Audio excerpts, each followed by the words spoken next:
Tao po. Tao po. Yan ang madalas nating marinig kapag kumakatok na sa ating mga pintuan ang mga Jehovah's Witnesses.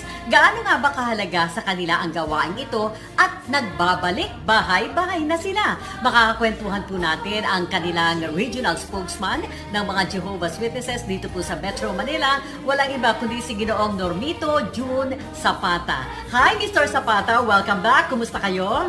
Magandang araw sa inyo, Miss Susan, at sa inyong mga taga-subaybay. Mabuti naman po kami at safe naman kami. Salamat po uli at meron ulit tayong pagkakataon na magkausap dito sa inyong programa.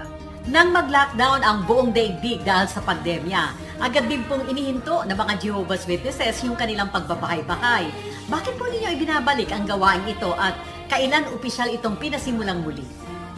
Noong 2020 nga, natatandaan natin nung nagkaroon po ng pandemic, inihinto itong door-to-door ministry dahil po sa government regulation.